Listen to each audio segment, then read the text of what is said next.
Hello everyone, CGPSC ABCD में स्वागत है आप सभी का। आज के इस वीडियो के अंदर रीजनिंग का हम 15 मोस्ट इंपॉर्टेंट क्वेश्चंस लगाएंगे। क्वेश्चन का जो लेवल होगा बहुत ज़्यादा इजी होगा। धीरे धीरे आगे के वीडियो में क्वेश्चन जो है मॉडरेट और डिफ़िकल्ट लेके आऊँगा, ठीक है। मॉडरेट और डिफ़िकल्ट क्वेश्चंस भी आपके लिए लेकर आऊँगा, लेकिन आज का जो ये वीडियो है सिंपल सा इजी क्वेश्चन है जिसमें 15 क्वेश्चन प्रैक्टिस करेंगे।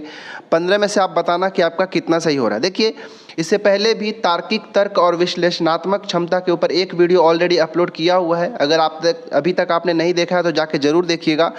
मैंने पहले भी बताया था कि तार्किक तर्क और विश्लेषणात्मक क्षमता में आपको रीजनिंग के मैक्सिमम टॉपिक जो है मिल जाएंगे, जो कि लॉजिकल रीजनिंग के ऊपर बेस्ड होता है और एनालिटिकल एबिलिटी के ऊपर बेस्ड होता है। तो आज के इसमें जो 15 प्रश्न है ये लॉजिकल रीजनिंग के ऊपर बेस्ड है, एनालिटिकल एबिलिटी वाला यहाँ पे इंक्लूड नहीं किया हूँ। तो इसमें आप बताना कि 15 में से आपका कितना सही हो रहा है। प्रश्न इजी होंगे, मैं बता चुका हूँ। चलिए, अगर चैनल में पहली बार आए होंगे तो सब्सक्राइब करिएगा, वीडियो को लाइक भी करें, दोस्तों के साथ शेयर भी करिएगा। और किसी भी तरह का अगर आपको डाउट हो तो आप हमारा जो टेलीग्राम चैनल है सीजीपीएससी एबीसीडी का, आप उसको भी ज़रूर ज्वाइन कर लेना। वहाँ पे जो भी डाउट है आप कमेंट करिएगा, हम वहाँ पे रिप्लाई ज़रूर करेंगे। तो चलिए शुरू करते हैं। और पूरा 15 क्वेश्चन ईजी है, तो मुझे लगता है कि आपसे 15 में से कम 13 प्रश्न तो आप सभी से बनना ही चाहिए। चलिए देखते हैं। क्वेश्चन नंबर 1 है कि यदि ए का अर्थ मल्टीप्लाई है, बी का अर्थ डिवाइड है, सी का अर्थ प्लस है और डी का अर्थ माइनस है, तो ये जो यहाँ पे सीरीज दिया है इसका सॉल्यूशन क्या होगा, आप सभी को बताना है। तो देखिए, मैं यहाँ पे ए बी सी डी का जो भी वैल्यू है यहाँ पे पुट करता हूँ। ए को क्या रखा गया है, इनटू मल्टीप्लाई, तो ए मल्टीप्लाई बाय 2 हो गया। ए के जगह हमने मल्टीप्लाई कर दिया। सी का क्या अर्थ है, प्लस, ठीक है, तो मैं सी के जगह मैं लिख देता हूँ प्लस, इसके बाद आता है 4। डी का क्या वैल्यू है भाई, माइनस है, ठीक है, तो 3। और बी का अर्थ क्या है, डिवाइड, तो डिवाइड बाय 3। ये हमारा इक्वेशन बन के तैयार होगा। अब इसको हम सॉल्व करेंगे। जब भी ऐसा प्लस माइनस इंटू डिवाइड सब एक साइड दिख जाए तो आपको यहाँ पे बॉडमास रूल लगाना है।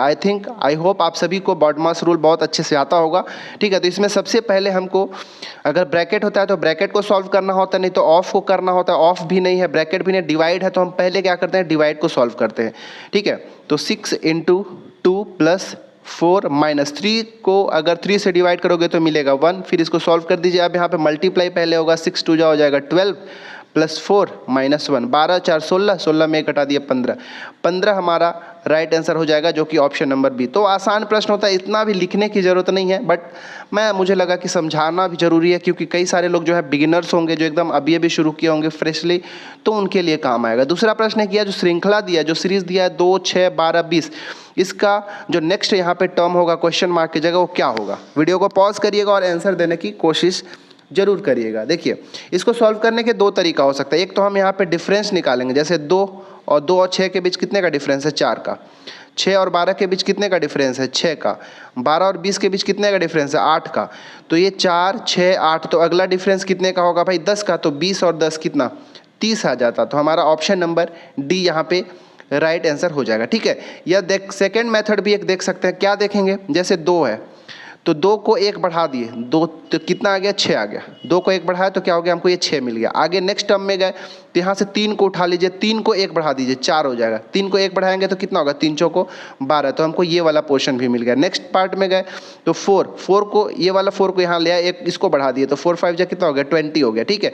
इसी तरह जब नेक्स्ट टाइम आएगा तो 5 को 1 बढ़ा दीजिए, ठीक है। सॉरी, ये 5 को यहाँ ले आइए और इसका एक वैल्यू बढ़ाइए, 6 6 5 30। तो ये दूसरा तरीका हो सकता है।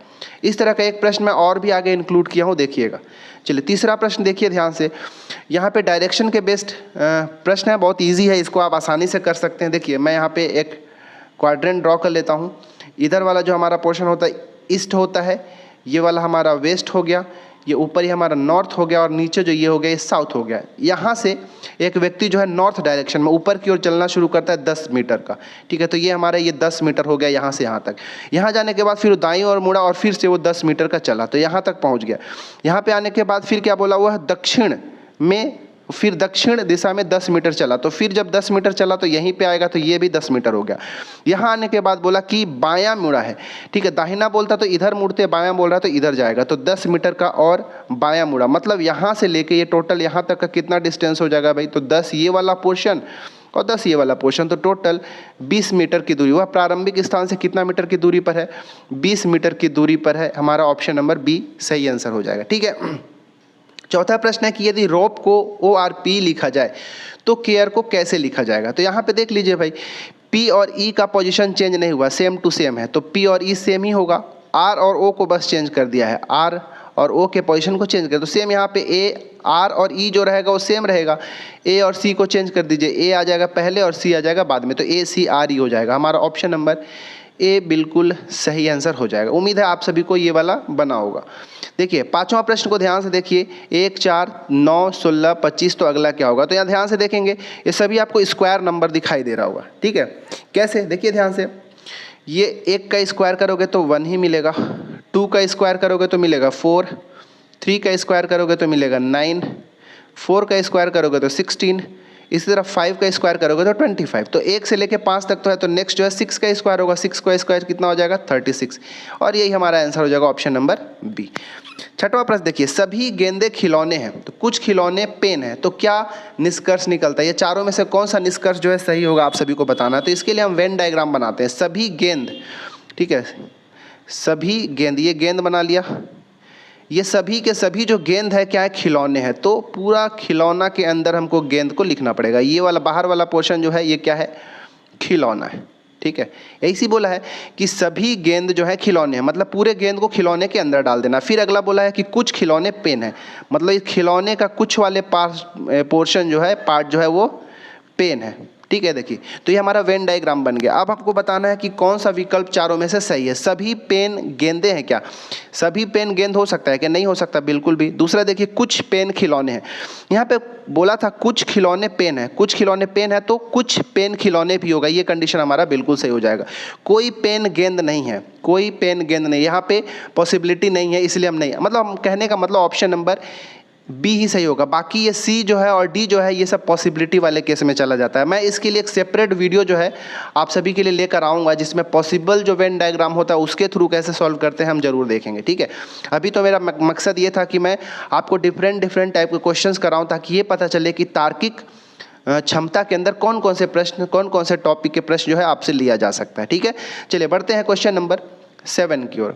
7th क्वेश्चन है कि यदि कैट को 24, डॉग को 26 लिखा जाएगा तो बैट को क्या लिखा जाएगा। तो ये भी आसान प्रश्न है, ज़्यादा डिफिकल्ट है नहीं। तो यहाँ पे आपको अगर अल्फ़ाबेट का प्लेस वैल्यू पता होगा, पोजीशन वैल्यू पता होगा, तो आप आसानी से निकाल सकते हैं। जैसे कैट, CAT, कैट का C कितने नंबर पे होता है, 3 नंबर पे, A होता है 1 नंबर पे और T होता है 20 नंबर पे। इन सभी को जोड़ोगे तो 20 और 4 24 हो जाएगा।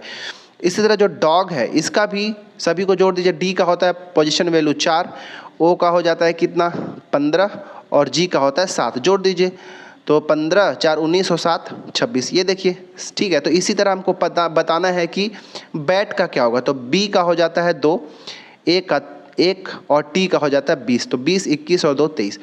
23 इसका राइट आंसर हो जाएगा, जो कि ऑप्शन नंबर ए है। 8वां प्रश्न है कि श्रृंखला को पूरी करें, QPONMLKJI, तो आगे इसी तरह का कौन सा श्रृंखला में आगे होगा आप सभी को बताना है, ठीक है। तो इन सब का आप क्या कर सकते हैं, वैल्यू को रखिए, बताइए कि क्या होगा। जैसे Q कितने नंबर पे आता है, 17 नंबर पे आता है। P कितने नंबर पे आता है, 16। O कितने नंबर पे आता है, 15। इस तरह N कितने नंबर पे आता है, 14। M आता है 13 नंबर पे और L आता है 12 नंबर पे। K आता है कितने नंबर पे, 11 नंबर पे। J 10 नंबर पे और I जो है था 9 नंबर पे। अब इसी क्रम में यहाँ पे आगे क्या होगा आप सभी को बताना है। तो देखिए 17 में 3 घटाए तो क्या हो गया 14, 14 में 3 घटाए तो क्या हो गया 11। अब 11 में 3 माइनस करेंगे तो क्या मिलेगा 8। तो 8 पे क्या आता है भाई, H आता है। इसी तरह देखिए 16 के बाद 3 कम किए तो 13 हो गया, 13 में 3 कम किए तो 10 हो गया, 10 में 3 कम करोगे तो क्या मिलेगा 7, 7 पे क्या आता है भाई G आ जाता है, राइट। 15 में 3 कम किए तो 12, 12 में 3 कम किए तो 9, अब 9 में 3 कम करोगे तो 6 आ जाएगा, और 6 के जगह पे क्या होता है भाई F आता है। तो HGF कौन सा विकल्प है, ऑप्शन नंबर ए हमारा राइट आंसर हो जाएगा, ठीक है। बढ़ते हैं क्वेश्चन नंबर 9 के ऊपर। ये बहुत ज़्यादा आसान है, इसको आप लोग सॉल्व करिए और खुद ही कमेंट करके बताइएगा, ठीक है। कमेंट जरूर करके बताइएगा कि यहाँ पे x का वैल्यू क्या होगा। बहुत ज़्यादा इजी प्रश्न है, ये तो हलवा सा है, बच्चा भी कोई कर सकता है। 10वां प्रश्न है कि A Z B Y C X और डी डब्ल्यू है, तो आगे क्या होगा बताना है आपको, ठीक है। तो ए बी सी डी है, तो यहाँ पे ऑब्वियसली ई ही होना चाहिए, ठीक है, क्योंकि A B C D E क्रम में चल रहा है। अब देखिए ए का यहाँ पे अपोजिट अल्फ़ाबेट वाला लॉजिक लगेगा, ठीक है, अपोजिट अल्फ़ाबेट, ठीक है। मतलब ए और जेड एक दूसरे का अपोजिट होता है, क्योंकि ए 1 नंबर पे आता है और जेड जो है 26 नंबर पे आता है। जिन दो अल्फ़ाबेट के पोजीशन वैल्यू का सम 27 हो जाए, वो दोनों एक दूसरे के अपोजिट वाले होते हैं, याद रखिएगा, ठीक है। इसी तरह बी और वाई, बी 2 नंबर पे आता है और वाई 25 नंबर पे आता है, तो 25 और 2 27 होता है। सी 3 नंबर पे आता है, एक्स 24 नंबर पे आता है, तो इन दोनों का योग भी 27 होता है। डी जो है 4 नंबर पे, डब्ल्यू 23 नंबर पे, इन दोनों का योग 27 होता है। मतलब ये सभी के सभी अपोजिट है। तो वी 5 नंबर पे होता है, सॉरी ई 5 नंबर पे होता है, तो 27 करने के लिए 22 जोड़ना पड़ेगा। तो 22 क्या आता है भाई, वी आता है 22 नंबर पे। तो हमारा ऑप्शन ए जो होगा ई वी, यही राइट आंसर हो जाएगा। ऐसे कर सकते हो, या फिर आप कुछ याद भी रख सकते हो, जैसे मैं कुछ बताता हूँ, जैसे उफ, यू और एफ एक दूसरे का अपोजिट होता है, उफ। फिर एक लव से याद रखिएगा, L O V E, L O opposite होता है, वी ई अपोजिट होता है, ठीक है। उफ लव, बाय बी वाई, ये भी एक अपोजिट होता है। Shirt, S H I R T जी, शर्ट जी, तो एस एच एक दूसरे का अपोजिट होता है, आई आर एक दूसरे का अपोजिट होता है, और टी जी एक दूसरे का अपोजिट होता है। तो ये भी आपसे याद हो जाएगा। 6 करके याद रखिएगा, ये एक दूसरे का अपोजिट होता है। डी डब्ल्यू डाउन से याद रखिएगा, ये एक दूसरे का अपोजिट होता है। तो ये अगर याद रखेंगे तो एग्जाम में थोड़ा सा सहूलियत हो जाता है जल्दी पकड़ने में, ठीक है। चलिए 11वां प्रश्न को देखिए। 11वां प्रश्न है कि यदि कूट 2 बराबर 6, 3 बराबर 12, 4 बराबर 20 है, तो 5 बराबर क्या होगा। तो ये आसान प्रश्न है, इसको कैसे, इस तरह के प्रश्न को हम पहले भी, हालांकि पैटर्न को हम कर लिए हैं, जो इसका यहाँ पे जो तरीका है, जो पैटर्न है, उसको हम ऑलरेडी पहले कर चुके हैं। जैसे कैसे 2 को 6 कैसे बनाएंगे, तो 2 को 6 बनाने के लिए 2 में 1 बढ़ाइए 3, तो 2 तिया 6 हो जाएगा। इसी तरह 3 को 12 कैसे बनाओगे, 3 में 3 को 1 बढ़ा दीजिए, तो 3 चौको 12। इसी तरह 4 को 20 बढ़ाने के लिए 4 पंजे 20 करना होगा। तो 5 का क्या करेंगे, 5 को 1 बढ़ाइए 6, 6 पंचे 30। यही हमारा आंसर होगा, option number B right answer हो जाएगा। 12 नंबर का प्रश्न है कि यदि अर्थ को जी सी टी वी जे लिखा गया है, तो मून को क्या लिखा जाएगा। तो लिखते हैं भाई, देखिए ई ए आर टी एच, नीचे लिख देते हैं जी सी टी वी जे। इन सबको देखेंगे तो हालांकि देखिए ई के बाद, ई का कितना होता है 5, जी का होता है 7, ए का 1, सी का हो जाता है 3, आर का हो गया 18, टी का हो गया 20, टी का हो गया यहाँ पे 20, और वी का 22, एच का 8, और जे का होता है 10। तो अगर देखेंगे तो इनका जो पोजीशन वैल्यू है, उसमें 2 2 को इंक्रीमेंट कर दिया गया, 5 2 7, 1 2 3 18 2 20, 20 2 22, 8 2 10, 2 2 बढ़ाया गया है। तो इनका भी 2 2 बढ़ा दीजिए ना भाई। एम ओ ओ एन है, एम का कितना होता है 13, ओ का होता है कितना 15, ओ का 15, एन का 14। अब यहाँ पे बढ़ा दीजिए, 13 में 2 बढ़ाएंगे तो हो जाएगा 15, 15 पे आता है क्या 13 2 15, 15 पे आता है हमारा ओ, राइट। 15 में 2 बढ़ाएंगे तो आ जाएगा 17, फिर 15 में 2 बढ़ाएंगे तो 17, 14 में 2 बढ़ाएंगे तो 16, 17 पे आता है क्यू, क्यू, और 16 नंबर पे आता है पी। तो ओ क्यू क्यू पी कहाँ पे है, ध्यान से देखिए, ऑप्शन नंबर बी हमारा राइट आंसर हो जाएगा। तो ये भी आसान है। चलिए बढ़ते हैं क्वेश्चन नंबर 13 की ओर। प्रश्न है कि 2 6 12 20 30, तो यहाँ पे अगला जो नंबर होगा वो क्या होगा, आप सभी को ये बताना है। इसमें क्या होगा, बहुत आसान प्रश्न है, इसको भी आप लगा सकते हैं। देखिए कैसे इसको लगाया जाए। तो इसको सॉल्व करने का एक तरीका है, आप हो सकता है कि एक तरह के रीजनिंग का कई तरह का सॉल्यूशन मिल सकता है, ठीक है। याद रखिएगा, ये 2 के लिए क्या होगा, 1 गुना 2 किए तो क्या मिल गया 2, राइट। अब इस 2 को यहाँ पे बढ़ा, देखिए यहाँ पहला नंबर में 1 बढ़ा दिया गया, 1 के बाद 2 लिए, 2 को 1 बढ़ा दिए, 2 तिया कितना हो गया 6, ठीक है। फिर 2 के बाद आया 3, 3 को 1 बढ़ाइए तो कितना होगा 4, 3 चौको 12। इसी तरह 3 के बाद हमारा आ गया 4, 4 को 1 बढ़ाया 4 पंजे 20। इसके बाद 4 के बाद आ गया 5, 5 को भी 1 बढ़ा दीजिए, 5 का 30। यहाँ तक तो हमको मिल गया। आगे क्या होगा, इस 5 को 1 बढ़ाइए 6, 6 को आगे बढ़ा दिए 7, 6 7 42। हमारा option number B right answer हो जाएगा। तो यहाँ पे इस तरह का पैटर्न लग रहा है। आपको अगर कोई दूसरा पैटर्न मिल रहा हो तो जरूर बताइएगा। 14 नंबर का प्रश्न है कि 1, 8, 27, 64 है तो अगला जो नंबर होगा क्या होगा। इसको ध्यान से देखेंगे तो आपको एक घन संख्या दिखेगा, क्यूब। 1 का क्यूब होता है 1, 2 का क्यूब होता है 8, 3 का क्यूब कितना होता है 27, इसी तरह 4 का क्यूब हो जाता है 64, तो अगला हो जाएगा 5 का क्यूब। 5 का क्यूब हो जाता है 125, जो कि हमारा option number C right answer हो जाएगा। तो सभी प्रश्न आज के बहुत आसान है। 15वां प्रश्न भी वैसे ही कुछ आसान है। देखिए, दिल्ली को 38 लिखा गया, मुंबई को 59, तो कोलकाता को क्या लिखा जाएगा। तो देखिए एक्चुअली में यहाँ पे जो इनका प्लेस वैल्यू होता है उन सबको जोड़ना है। डी का होता है 4, ई का होता है 5, एल का होता है 12, एच का 8 और आई का 9। इन सभी को अगर आप जोड़ेंगे तो आपको मिल जाएगा 38। इसी तरह एम का हो जाता है 13, यू का होता है 21, फिर से एम का 13, बी का हो गया 2, ए का हो गया 1 और आई का हो गया 9। इन सबको अगर आप जोड़ेंगे तो आपको मिलेगा 59। सिमिलरली कोलकाता के लिए आप देखिए, ठीक है, कोलकाता के सभी जो अल्फ़ाबेट है इसके पोजीशन वैल्यू को जोड़ना है। के का कितना होता है 11, ओ का हो गया 15, एल का हो गया 12, के का फिर से 11, ए का हो गया 1, टी का हो गया 20 और ए का हो गया 1। इन सबको आप जोड़िए, जोड़ेंगे तो आपको क्या मिलेगा 1, 5, 1, 6, 2, 8, 9, 10, 1, 11, हासिल आ गया 1, 3, 4, 5, 6, 7, 71, राइट। तो 71 ऑप्शन नंबर डी पर है, याद रखिएगा, ठीक है। तो इन सब के पोजीशन वैल्यू को याद रखने के लिए आप 2-4 बार अगर यूज़ करेंगे ना उन सभी अल्फ़ाबेट का पोजीशन वैल्यू को, तो आपको आसानी से याद हो जाता है, ठीक है। तो ये था हमारा आज का 15 प्रश्न तार्किक योग्यता और विश्लेषणात्मक क्षमता के हमारा जो वीडियो नंबर 2 है उसके ऊपर। 15 में से मुझे तो लगता है कि 13 तो आप सभी का सही होना ही चाहिए, क्योंकि क्वेश्चन जो बहुत ही ज़्यादा ईजी मैं लिया था। अगला जो इसका वीडियो आएगा थोड़ा सा डिफ़िकल्ट लाऊंगा, मॉडरेट टाइप से क्वेश्चंस को लेकर आऊँगा, जो कि आपके लिए टाइम टेकिंग होगा, ठीक है। तो और यहाँ पे जितना भी आपने प्रश्न देखा, जितने टाइप का, उन सभी के लिए मैं टाइप वाइज क्वेश्चन आप सभी के लिए लेकर आऊँगा, ताकि आपका प्रैक्टिस बहुत अच्छे से हो जाए।